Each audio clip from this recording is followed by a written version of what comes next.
Welcome to the Legal Leaders Podcast with Ali Rock.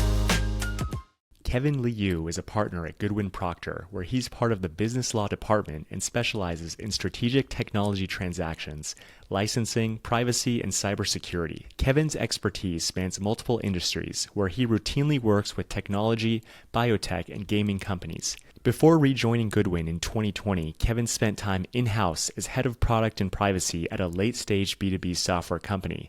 In today's episode, Kevin shares his journey from his engineering roots to becoming a partner at one of the most prestigious firms in Silicon Valley. We hope you enjoy the episode. Hey, Kevin, I'm excited to have you on the podcast. Hey, thanks. Thanks for having me on. Awesome. Let's kick off our discussion with a quick icebreaker. You have a really interesting background with multiple STEM degrees. So I want to ask, if you were not a lawyer, what else was your passion and do you think you would be doing for work?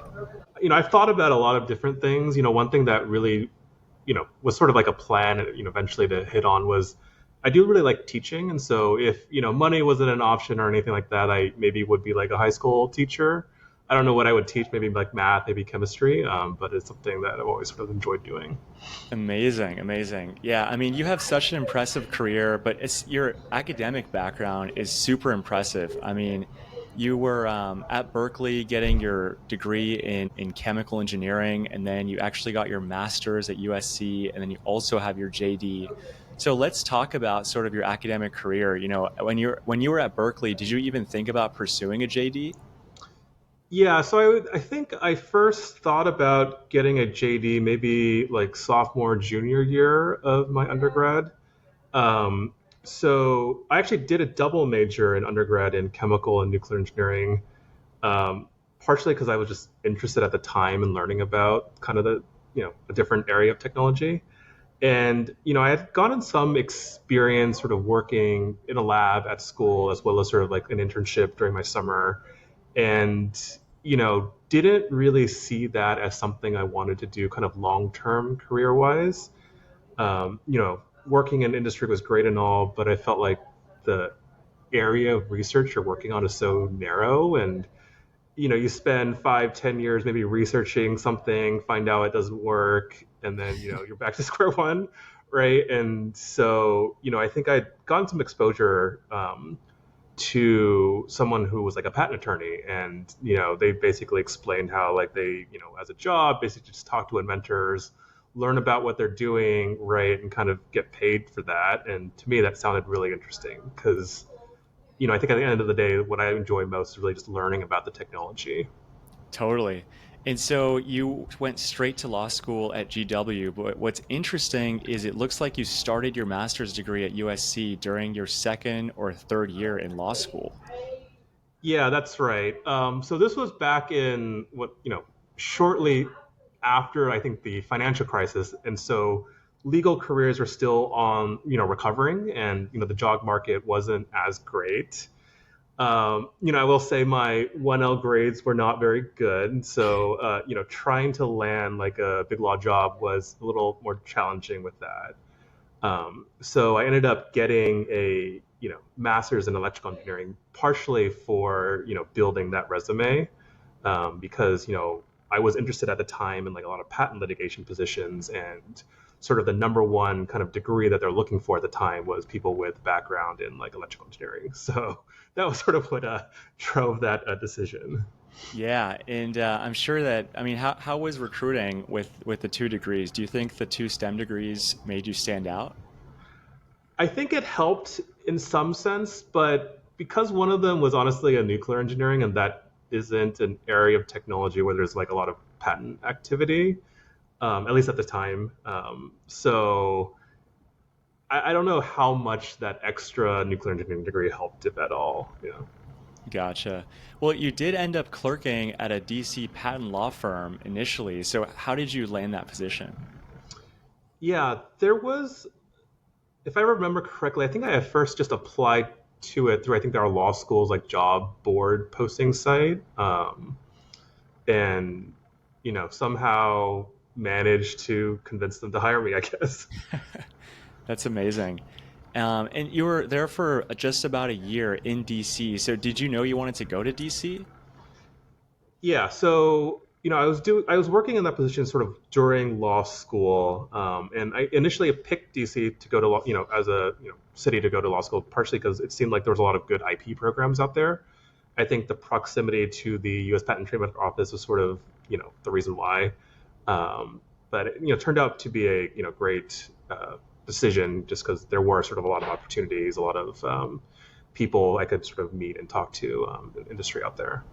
Amazing. And what was that first year clerking like? Um, it was interesting because I had never really worked in like an office setting. I had some internships, but it was sort of in like a lab, right? So it was kind of more like working with my hands. So, just getting used to like working in an office, even the simple things like, dressing up, wearing, button down, right? Kind of just handling all of that. Amazing. And then you did actually go to a different firm after about a year. So what sort of inspired that transition? Yeah. So I think you're referring to like Baker Hostetler. Yeah. Yeah. So I think that's where I had my summer associate position. And so that was sort of like part of like the OCI process where I ended up landing. And, I think that was also, I think, a great opportunity, looking back, just because, the way that they had structured their group, I think was a different from a lot of firms in that, I was put into their patent group. And so there was sort of like a mix of like patent litigation and prosecution experience that I was sort of exposed to, which I think is a little different from other firms where you're kind of slotted into either litigation or prosecution and not really both. Nice. So they gave you a full-time offer after the summer and you came back and you were there for about a year and a half. So what was it like being a junior associate? Yeah, I would say it was tough, because you sort of touched on it, but I was also sort of finishing up my master's. I was only taking, I think, like one course a quarter, so it wasn't like a heavy course load, but it was sort of a mix of like figuring out what I was even doing as like a first year, plus, trying to study a little bit in my, whatever spare time I had, going to take tests, etc. So it's definitely like a busy time. I Yeah. can But imagine. I mean, how were you balancing that? honestly, I think I was just younger at the, because I don't think I could definitely do that today, right? But I think, I was like early mid 20s, right? So I feel like just had a lot more energy and, found some way to do it. Yeah. That's fair. And so you were in DC and then you actually went to Goodwin, you lateraled to Goodwin in Redwood City in Silicon Mhm. Valley. So how did that situation come about? Yeah. So, after, my first year, as I mentioned, I was sort of in their patent group doing a mix of litigation prosecution. I'd been fortunate to sort of get exposure on some transactional matters. And, honestly, in law school, I wasn't really aware of like tech transactions as a practice. And I ended up enjoying that work a lot more than sort of the litigation or prosecution matters that I was working on. And so it was sort of around my first year, after my first year, I was thinking about like, well, if I enjoy doing this work more, it probably makes sense to go somewhere where I can kind of do this full time, right? And simultaneously, I also wanted to, you know, go back to California because that's where I'm from and my, where my family is, et cetera. And so, after my first year, sort of started looking at tech transactions positions that were sort of open on sort of the various firms out here. Yeah, I mean, it seems like it's rare for folks to be able to make that transition from litigation to corporate, and you were able to make that happen. So how did you go about sort of marketing yourself and to Goodwin to make that lateral move?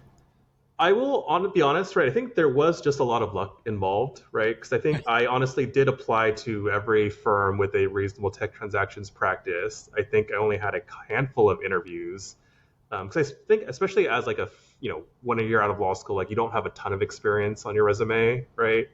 And so I think the stars just kind of lined up. I think they had some need, right? They were looking to fill some spots. And I was looking, and it just happened to sort of, be a great fit.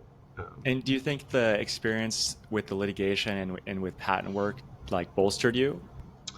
I think it definitely helped. I think, you know, just the foundations of like learning about patent law, trademark law, copyright law, et cetera, I think are important, right? Where regardless of whether you're in like a litigation or transactional practice. And so that was something that I, had, I guess, acquired at least a little bit for, during one year of out of law school, Yeah. and so I think definitely did help. Versus like if I was coming from like a completely unrelated practice, like I don't know, like real estate or just general corporate, etc. Totally. And I do want to ask about the culture. Did you see a lot of cultural differences between working at a firm in DC versus Silicon Valley?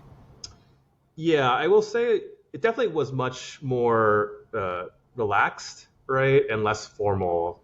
I think just collegiality wise, it was very similar. Like I did really like all the colleagues I had in DC, right? So I think that, wasn't a huge difference. But just in terms of like the formality, right?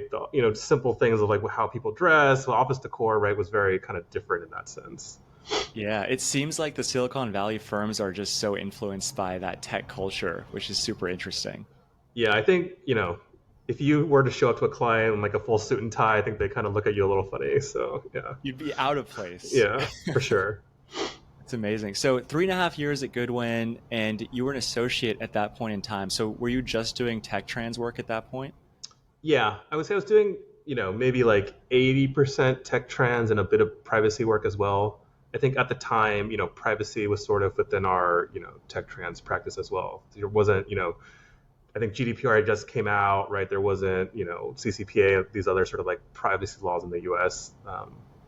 Yeah. And was it all tech companies that you were working with? Yeah, so I would say it's in the tech space, but some clients were obviously VC funds, PE funds, et cetera, but still all sort of touching tech. Yeah. Got it. And it's interesting. I mean, you started doing privacy work. This was in 2016 when you started. I mean, you've really seen the evolution of privacy. So I'm curious to get your thoughts on where you think the field is going and if you think, as current people in law school, should be thinking about this field. Yeah, I think it's only going to sort of really grow, right? As companies are collecting more and more data, right? Sort of coming up with sort of new ways to use that data, et cetera. I think it's going to be more important, from the regulator's perspective, to make sure that companies are sort of operating in a, ethical, right, transparent way, just for consumer protection purposes. What are some of the risks if companies don't do this correctly? Yeah, I guess are you asking from like the consumer's perspective or from like the company's perspective if like a regulator comes knocking? I guess both, but I was mainly curious about the company. Yeah. So I think there's a few different things, right? There's sort of just like the legal regulatory risk, right? If they're not violating the law, right? There's risk of investigations, right? Fines, etc. There's also sort of a lot of like publicity or, just reputational risk, right? So even if the government is not coming in to fine you, right? You know, your user base, right? The public perception of your company may be impacted if you have a data breach or sort of are doing sort of unethical things, right, with their data, right? I'm sure you've seen a lot of like headlines, news articles about what certain companies may be kind of doing.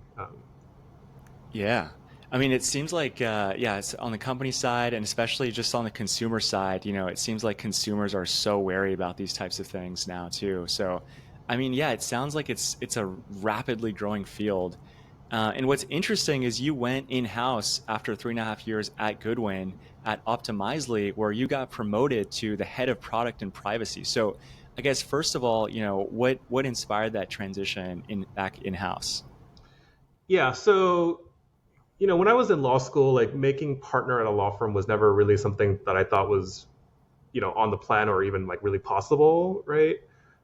So my thought process was like, I'll get some experience, right, and eventually go in house, which was kind of the common path that I saw a lot of, you know, upperclassmen or people ahead of me to do, right. And so I think I was around a fourth or fifth year at Goodwin, and that was sort of like the time that people said was like the prime time to go in house, right, because you got enough training, but you're not too expensive or too senior where it's harder to find positions. And so I ended up, going in house to Optimizely at that time. Nice. And were you getting a lot of these opportunities at Goodwin, like, I don't know, from clients and that sort of thing?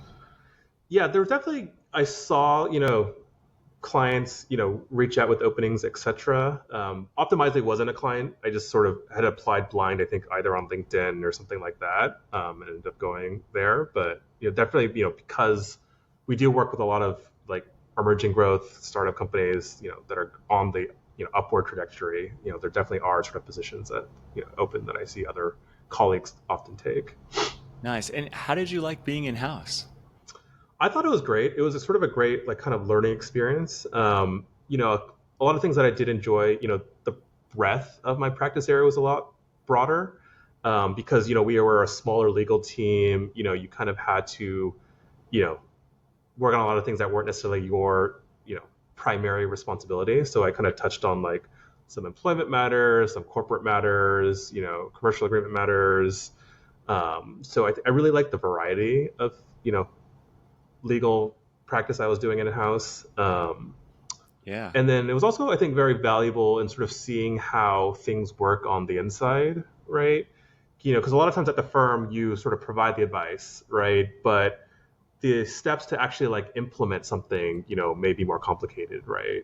Something very simple is like, hey, for privacy, we have to implement a way to, exercise, allow users to exercise their own privacy rights, right? Whether it's asking for access to their information or deletion, et cetera, right? And so that seems easy enough, right? But the mechanics of working with the engineering teams, the product teams to actually get that implemented often becomes challenging. And so getting that sort of more practical experience working in-house has been very valuable.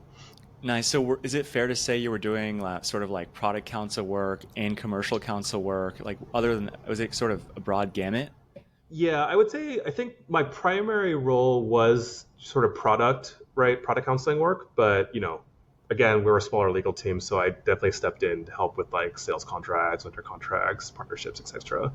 Gotcha. And how did the priorities change when you went in-house? Did the mindset have to shift at all to maybe be sort of less risk averse? Uh, a little bit. I will say, like, fortunately, a lot of the clients I was working with at Goodwin are sort of earlier stage companies, like similarly situated to Optimizely. And so they were similarly, not maybe as risk adverse, right, as like larger, more established, more, larger corporate companies, right? So in that sense, like I did have some experience, right, making like risk calls, right, and sort of being a little bit more risk tolerant, right, and sort of Yeah. working with business teams, et cetera, to provide advice that was sort of more practical, right, and sort of understanding that we can't sort of guard against all risk, right, and that we do have to take some degree of risk, right, if we want to continue to grow quickly. Nice. And were you still working with outside counsel at the time? And if so, like how was it sort of negotiating fees and being on the other side of that aspect? Yeah, we did, but I would say it was for more like discrete matters in a sense. For example, like we used outside counsel to handle our like patent filings and trademark filings, right? And so there were things that made sense to send to outside counsel, but a lot of the day-to-day stuff, counseling around the product, right, just reviewing like ordinary course inbound or outbound agreements, I think that was sort of all handled in-house. Got it. Amazing. And so what inspired your transition to go back to Goodwin? Yeah. So there's a couple of things. I think, one of them was that, the Optimizely was sort of going through a sales process and they were sort of acquired by a PE firm. And, that's not always the best sign for folks, especially in like the G&A function.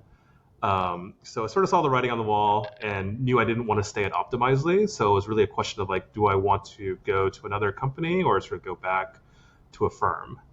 Yeah. Um, and I ultimately decided on going back to a firm for a couple of different reasons. Like the first was like, at the end of the day, like what I enjoy most is just learning about the different technology. And at a firm, you get to sort of work with a lot of different clients in a lot of different industries, and sort of that was kind of most appealing to me. Yeah. I think it like really shows like the grass isn't always greener and maybe there are some changes in maybe like work-life balance or other things like that, but at a firm like Goodwin, you're going to get that sense of security because they're just involved in so many different industries. And so I think it's really interesting that you came back and you actually ended up making partner.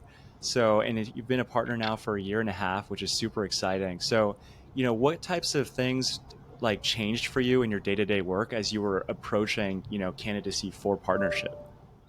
Yeah, no, that's a good question. So I would say it wasn't like a night and day change, right? Oh, when I was associate, I was doing one thing, and then suddenly when I got promoted, it was something totally different, right? I think it is like a very sort of gradual process in terms of advancement. And I think looking back, it kind of makes sense, right? Because they typically will sort of make people partner, right, if they're sort of already sort of acting sort of in that capacity, whether it's sort of just having the substantive knowledge as well as sort of you know the other sort of intangible skills that I think firms are looking for, right, when looking to make promotions.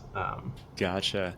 And was that a function of like business development or sort of, I don't know, like talking to the right people internally, or how, what kind of things were slowly changing in that regard?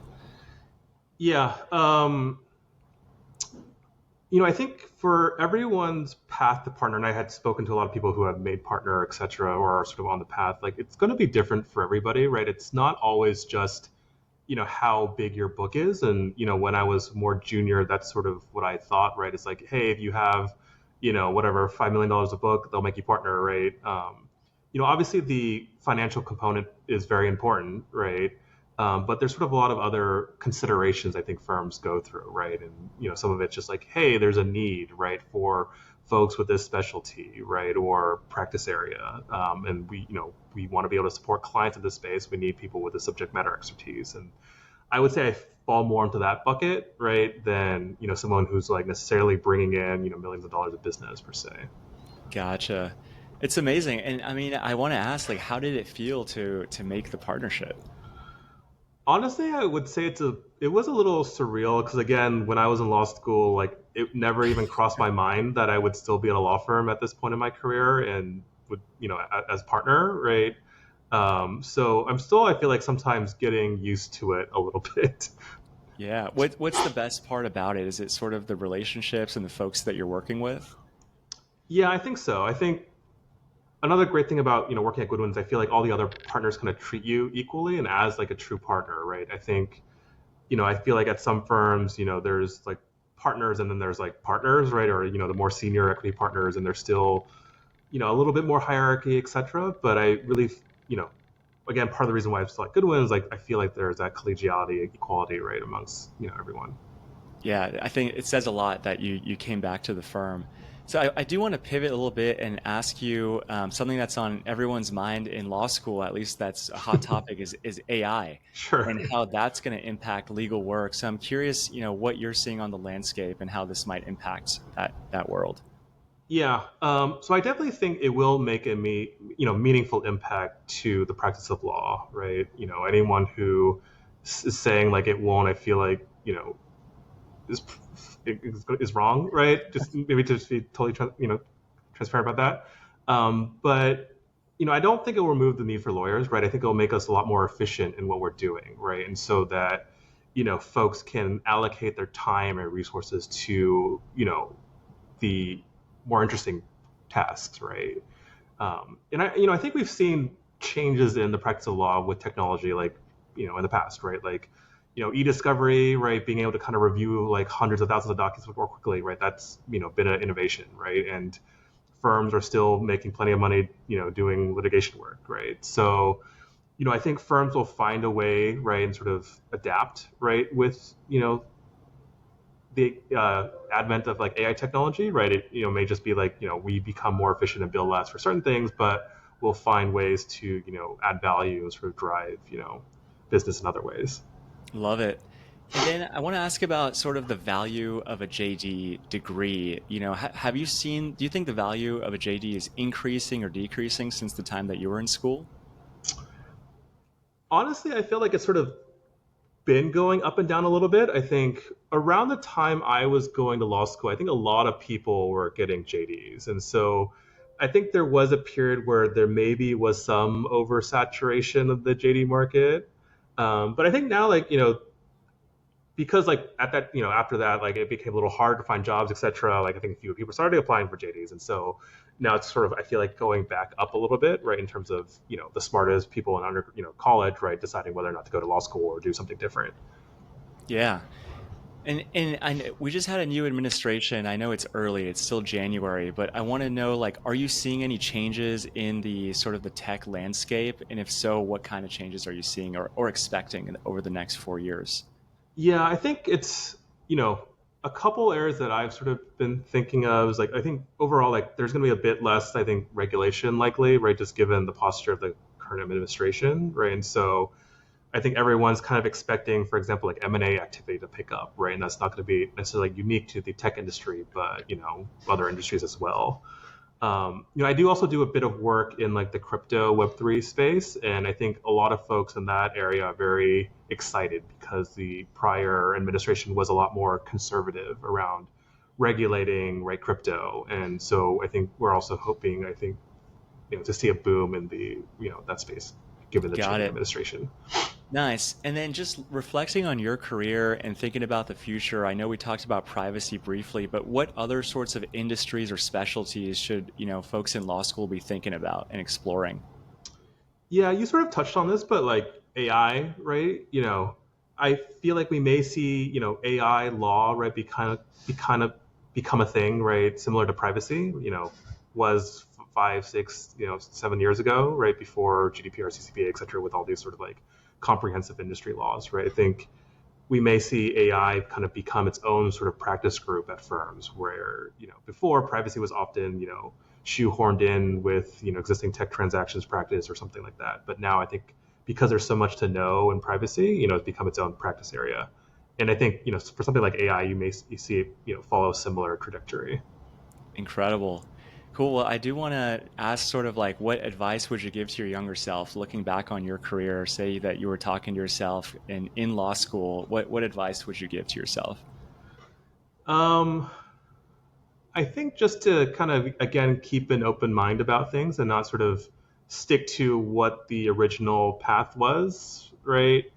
Because again, like when I was in law school, I was like, I was going to do patent work, right? And that changed since, going to law school. And, I think talking to a lot of folks who are currently practicing, right, I think very few of them are maybe practicing in the area they first started out in, right? I think most of the people in my group, for example, like started off doing something completely different before ending up in tech transactions. And so, you know, keeping an open mind, sort of trying a lot of different things out to really find what, you're passionate about, what you're interested in.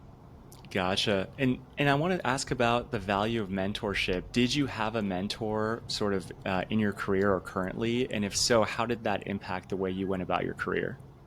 Yeah, definitely.